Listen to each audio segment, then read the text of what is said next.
Correct ಸ್ವಲ್ಪ sound ಚಂದ ಕೊಡಪ್ಪ. ನೀವೆಷ್ಟು ಸೈಲೆಂಟ್ ಕುದುರ್ತಿರಲ್ಲ ಅಷ್ಟು ಬಹಳ ಚಲೋ ಇದೆ.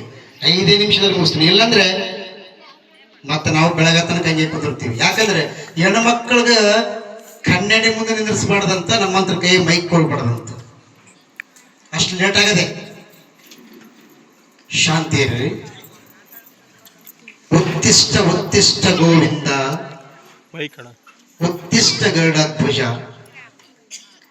ಉತ್ತಿಷ್ಟ ಕಮಲಾಕಾಂತಂ, ತ್ರೈಲೋಕ್ಯಂ ಮಂಗಳಂ ಕುರು.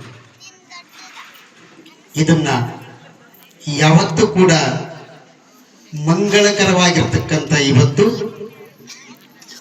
ತೊಟ್ಟಿಲದಲ್ಲಿ ಆ ಕೂಸಿಗೆ ಜನನ ಮಾಡಿರ್ತಕ್ಕಂಥ ಹೆಸರು ಏನಂತ ಕರೆದಿರಿ ಅಂದ್ರೆ, ನಿನ್ನೆ ತ್ರಿಶೂಲ ಶರಣರು ಹೇಳಿದರು, ಅಷ್ಟದಿಕ್ಪಾಲಕರಲ್ಲಿ ಕೂಡ ಮಲ್ಲಮ್ಮ ಮಲ್ಲಮ್ಮ ಮಲ್ಲಮ್ಮ ಅಂತ 3 ಬಾರಿ ಕರೀರಿ ಅಂತ ಹೇಳಿದ್ರು.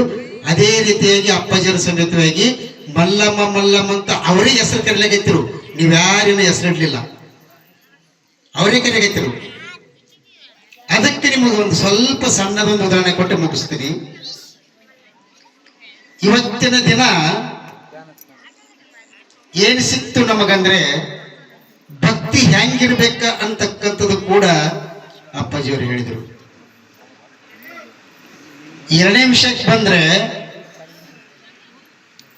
ಭಕ್ತಿಯ ಜೊತೆಯಲ್ಲಿ ಏನಿತ್ತು ಅಂದ್ರೆ ಅದು ಒಂದು ಜ್ಞಾನ ಇತ್ತು ಅಂತ. 3ನೇದಕ್ಕೆ ಬಂದ್ರೆ ರೋಗ ಹೆಂಗ ಬರ್ತದ ಅಂತ ಅದನ್ನು ಕೂಡ ಹೇಳಿದರು. 4ನೇದಾಗಿ ಆಸೆ ಎಂಬುದಕ್ಕೂ ಕೊನೆ ಇಲ್ಲ ಅಂತಕ್ಕಂಥದ್ದು ಕೂಡ ಅದನ್ನು ಹೇಳಿದರು. ಇಷ್ಟೆಲ್ಲ ನಾವು ದಿನನಿತ್ಯ ಕೇಳ್ಕೊಂತ ಕುಂತೀವಿ ಅಲ್ಲ, ಕೊನೆಯದಾಗಿ ಒಂದು ಮಾತನ್ನು ಕೂಡ ಹೇಳಿದರು. ನೀವು ಏನೇ ಮಾಡ್ರಿ, ಜಗಳ ಹಾಡ್ಬಾಡ್ರಿ, ಜಗಳ ಆಡಿದ್ರೆ ನ್ಯಾಯ ಮತ್ತೊಬ್ಬರ ಮೇಲೆ ಕೇಳಕ್ ಹೋಗ್ಬಾಡ್ರಿ, ನೀವೇ ಸಂತೈಸಿಕೊಂಡು ಶಾಂತಿನಿಂದ ಇರ್ರಿ ಅಂತ 5ನೇದು ಹೇಳಿದ್ರು ನಿಮಗೆ ಪಾಠ. ಇವತ್ತು ಹೇಳಿದ್ರು, ಕಡ್ಕೊಳ್ಳೋ ಅಪ್ಪಾಜಿಯವರು ಹೇಳಿದ್ರು ಏನಂತ, ಏಕ ದಂಡಿ. ನಮಗೂ ನಿಮಗೂ ಎಲ್ಲರಿಗೂ ಬೆತ್ತ ಭಾರಿ ಅದಾವರು, ತಂದಿಲ್ಲವರು ಕಾರ್ನ್ಯಾಗ ಬಹಳ ಚಲೋ ಅದಾವ್ರು. ನಿಜವಾಗ್ಲು ಇದು ಯಾಕೆ ಹೇಳ್ಬೇಕಂದ್ರೆ, ನಿಮಗೆ ಬೆತ್ತ ತೊಡು ಹೊಡ್ಲಿಕ್ಕ ನಾವು ಅಂತವ್ರಲ್ಲ. ನಿಮಗೆ ಬೆತ್ತ ಅಂದ್ರೇನು, ಎಷ್ಟು ಚಂದದು ನೀಟಾಗಿ ಕಾಣ್ತದಲ್ಲ, ಅಷ್ಟು ಎತ್ತರಕ್ಕೆ ನೀವು ಬೆಳೀಲಿರಿ. ಈ ಗಾದೆಪುರದಲ್ಲಿರ್ತಕ್ಕಂಥ ಸರ್ವ ಜೀವಾತ್ಮರು ನೀವೆಲ್ಲ ಏನಿ ಕುಂತಿರಲ್ಲ ಕೇಳಲಿಕ್ಕೆ, ನೀವೆಲ್ಲರೂ ಕೂಡ ಬೆಳೀಲಿ ಅಂತ. ಅದಕ್ಕೆ ಒಂದು ಊರಿನಲ್ಲಿ ಜಲ್ದಿನೇ ಮುಗಿಸ್ತೀನಿ. ನಾಳೆ ಸಮಯ ಸಿಕ್ಕರು ಮತ್ತೆ ಬಂದು ಮತ್ತೆ ಮನಗಡಂಗ್ ಜಗಳಾಡಮಂತ, ಅದ್ರ ಬಗ್ಗೆ ಏನು ಮಾತಿಲ್ಲ. ಈಗ ಒಂದ ಊರಿನಲ್ಲಿ ಒಬ್ಬ ಸಾಹುಕಾರ ಇದ್ದಂತ. ಸಾಹುಕಾರ ವರ್ಷಿಗೆ ಒಂದು ಸಲ 100, 200, 300 ಕ್ವಿಂಟಲ್ ಜೋಳ ಬೆಳಿತಿದ್ನಂತ. ಎಷ್ಟು ಬೆಳಿತಿದ್ದ? 200, 300. ನೀವೇ ಹೇಳ್ತೀರಿ, ಯಾರ ಮೌನವಾಗಿನೇ 100, 200, 300 ಕ್ವಿಂಟಲ್ ಜ್ವಾಳ ಬೆಳಿತಿದ್ನಂತ. ಶಹಾಪುರದಿಂದ ಒಬ್ಬ ದಲ್ಲಾಳಿ ಬಂದಂತ, ಇಂಥ ಊರಿಗೆ ಬಂದು ಕೇಳಿದಂತ, ಈ ಕಟ್ಟೆ ಮೇಲೆ ಕುಂತಿರ್ತಕ್ಕಂಥ ಎಲ್ಲ ಭಕ್ತರಿಗೆ ಬಂದು ಕೇಳಿದಂತ, ಈ ಊರಾಗ ನಮಗ ಒಂದು ಲಾರಿ ಲೋಡ್ ಜ್ವಾಳ ಯಾರ ಬೆಲೆ ಸಿಗ್ತಾವ್ರಿ, ಅದಕ್ಕೆ ಬಂದೀವಿ ಅಂದಾಗ ಇಂಥ ದಾರಿ ತೋರಿಸಿದ್ರಂತ. ಇಂಥ ಮನೆಗೆ ಹೋಗ್ರಿ, ನಿಮಗಲ್ಲಿ 1 ಕ್ವಿಂಟಲ್ ಅಲ್ಲ 2 ಕ್ವಿಂಟಲ್ ಲಾರಿನ ಬರ್ತದ, 300 ಕ್ವಿಂಟಲ್ ನಿಮಗೆ ಲಾರಿ ಸಮೇತ ಸಿಗ್ತದ, ಅಷ್ಟು ಬೆಳಿತಾರಲ್ಲಿ ಸಾಹುಕಾರ. ಅವ್ರ ಮನೆಗೆ ಹೋಗಿರಂತ ಹೇಳಿದ್ರಂತ. ಸಾಹುಕಾರ ಕಟ್ಟೆ ಮೇಲೆ ಕುಳಿತುಕೊಂಡು ತನ್ನ ಬಲಗೈಲಿಂದ ಸಿಗರೆಟ್ ಸೇದ್ಕಂತ ಕುಂತಿದ್ದ, ಕಾಲ ಅಳ್ಳಾಡಿಸ್ಕಂತ. ಇವರು ವ್ಯಾಪಾರಸ್ಥರು ಹೋದ್ರು. ನಮಸ್ಕಾರ ರೀ ಸಾಹುಕಾರ. ನಮಸ್ಕಾರ. ಏನು, ನಮಗೊಂದು ಲಾರಿ ಲೋಡ್ ಚೀಲ ಬೇಕಾಗಿತ್ತು ರೀ ಜ್ವಾಳ. ಅದವಲ್ಲ ಕೊಡ್ತೀವಿ. ಯಾಕೆ ಕೊಡ್ತೀವಿ? ಹೆಂಗ್ರಿ? ಅದು ನಮ್ಮ ಏನಂತಾರೆ ಅದಕ್ಕೆ, ಗುಮಸ್ತದನ. ಆ ಗುಮಸ್ತಗೆ ಕೇಳ್ರಿ. ಗುಮಸ್ತಗೆ ಕರೆದ್ರು. ಗುಮಸ್ತ ಬಂದು ಕುಂತ. ಗುಮಸ್ತ ಹೆಂಗಪ್ಪ ರೇಟ್ ಅಂತ ಕೇಳಿದಾಗ ಸಾವುಕಾರ ಕೇಳಬೇಕ್ರಿ ಅದು ಇಲ್ಲ ನಿನಗೆ ಕೇಳಿ ಅಂತ ಹೇಳಿದ್ರೆ ಕೇಳಾಗತ್ತೀನಿ. ಏನಿಲ್ರಿ 450 ರೂಪಾಯಿ ಕ್ವಿಂಟಲ್ ಅದ, ಮತ್ತು ನೀವು ಎಷ್ಟು ಅಡ್ವಾನ್ಸ್ ಕೊಡ್ತೀರಿ ಕೊಡ್ರಿ, ನಾಳೆ ಬೆಳಗ್ಗೆನೆ ಜಲ್ದಿ ಬರ್ರಿ, ನಮ್ಮ ಸಾವುಕಾರನ ಇರ್ತಾರೆ, ನಾವಿರ್ತೀವಿ, ಎಲ್ಲರೂ ಇರ್ತೀವಿ, ಪಟ ಪಟ ಪಟ ಚೀಲ ತಂದು ಹೊರಗೆ ಹಾಕ್ತೀವಿ ಅಂಗಳದಾಗ ನಿಮಗೆಲ್ಲ ಲೋಡ್ ಮಾಡಿ ಕಳಿಸ್ಬಿಡ್ತೀವಿ ಅಂತ ಹೇಳಿದ್ರಂತ. ಖುಷಿಯಾಗಿ ಆತ ಶಹಾಪುರದ ವ್ಯಾಪಾರಿ ಬಂದ ತಕ್ಷಣನೇ ರೊಕ್ಕ ಕೊಟ್ಟು ನಾಳೆಗೆ ಬರ್ತೀವಿ ನೋಡ್ರಿ ಅಂತ ಹೇಳ್ತ ಶಹಾಪುರಕ್ಕೆ ಹೋದ. ಮುಂಚೆನೆ ಉದಯ ಆಯ್ತು, ಲಾರಿ ತಗೊಂಡು, ಲಾರಿ ಒಳಗೆ ಚೀಲ ಹಾಕ್ಲಿಕ್ಕೆ ಲೇಬರ್ಗಳು ತಗೊಂಡು, ಕೂಲಿಕಾರ ತಗೊಂಡು ಎಲ್ಲರೂ ಕೂಡ ಈ ಊರಿಗೆ ಬಂದು ನಿಂತ. ಸಾಹುಕಾರ ಯಥಾ ಪ್ರಕಾರವಾಗಿ ದಿನನಿತ್ಯ ತಾವೇನು ಸೇವನೆ ಮಾಡ್ತಿದ್ರು ಅದನ್ನೇ ಮಾಡ್ಕೊಂತ ಕುಳಿತುಕೊಂಡಿದ್ರು. ಆವ ಗುಮಾಸ್ತ ಬಂದ, ಸಾಹುಕಾರ ಶಹಾಪುರದಿಂದ ವ್ಯಾಪಾರಸ್ಥರು ಬಂದಾರ, ಮತ್ತು ಅವ್ರಿಗೆ ಜೋಳ ಕೊಡಬೇಕಲ್ಲ, ಕೊಟ್ಟು ಬಿಡಪ್ಪ ನೀನು. ಯಾಕಲ್ಲ ಒಂದು ಚೀಲ ಮನೆಯ ಒಳಗಡೆಯಿಂದ ದರ ದರ ದರ ಎಳ್ಕಣ ಬಂದು ಹೊರಗೆ ಹಾಕಿದ್ರಂತೆ.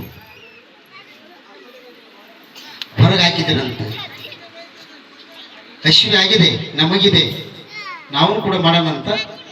ಅವಾಗ ಏನಾಯ್ತು ಅಂತಂದಾಗ ಕೇಳಿ, ಲಕ್ಷ್ಯ ಕೊಟ್ಟು ಕೇಳಿ, ಸ್ವಲ್ಪ ಇದು ಸಣ್ಣದಲ್ಲ ವಿಷಯ, ಮರುಕಳಿಸಿ ವರ್ಷ ಹೋದರನ್ನು ಉಳಿ ಬರ್ತದೆ ನೆನಪು ನಿಮಗಿದು.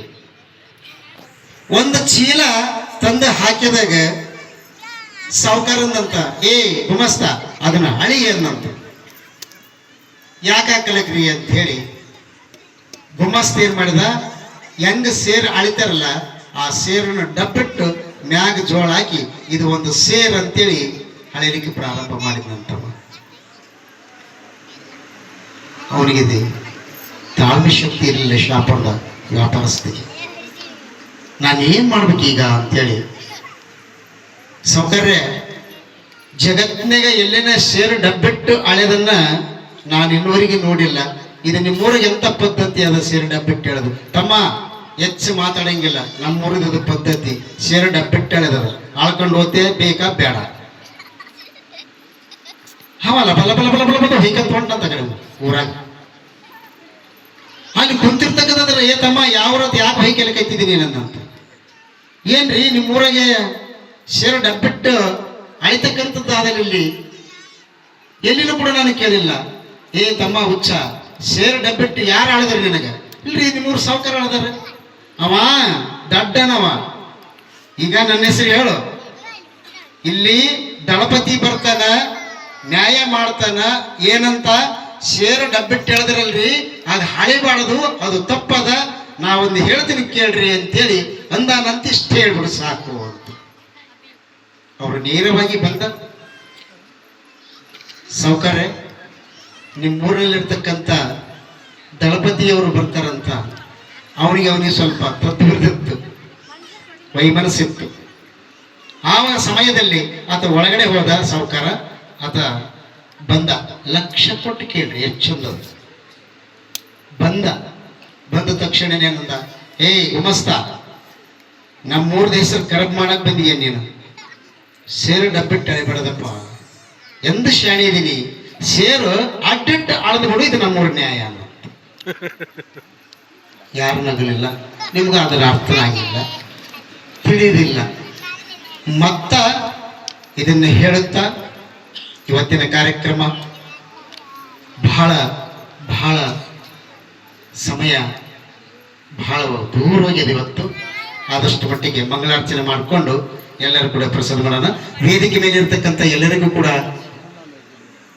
ಅವರಿವರೆನ್ನದೆ ಎಲ್ಲರಿಗೂ ಕೂಡ ಸ್ವಾಗತವನ್ನು ನಾನೇ ಕೋರಿಕೊಳ್ಳುತ್ತಾ ಮತ್ತೆ ವಂದನೆಗಳು ಕೂಡ ಸಲ್ಲಿಸುತ್ತಾ ಮಂಗಳಾರತಿ ಮಾಡಿ ನಮಗೆ ಎಲ್ಲರಿಗೂ ಕೂಡ ನಮಗೂ ಕೂಡ ಎಲ್ಲರಿಗೂ ಕೂಡ ಆ ಹೇಮರೆಡ್ಡಿ ಮಲ್ಲಮ್ಮ ಮತ್ತೊಂದು ಸಲ ಆಶೀರ್ವಾದ ನೀಡಲಿ ಅಂತ ಹೇಳಿ ನನ್ನ 4 ಮಾತು ಮುಗಿಸ್ತೇನೆ. ವಿರಾಮ. ಕೆಟ್ಟ ಮನಸ್ಸು ಬಂಗಾರದ ಪಾತ್ರೆಯಲ್ಲಿರುವ ಅಳಸಿದ ಅನ್ನವಿದ್ದಂತೆ ಅನ್ನುವ ರೂಪದಲ್ಲಿ ಪರಮ ಪೂಜ್ಯ ಶ್ರೀ ತ್ರಿಶೂಲಪ್ಪ ಶರಣರು ಆಶೀರ್ವದಿಸಿದ್ದಕ್ಕೆ ಧನ್ಯವಾದಗಳು ಹೇಳುತ್ತಾ, ಈಗ ಮುಂದಿನ ಕಾರ್ಯಕ್ರಮ ಪುರಾಣ ಮಂಗಲ ಕಾರ್ಯಕ್ರಮ ಅಂತೇಳಿ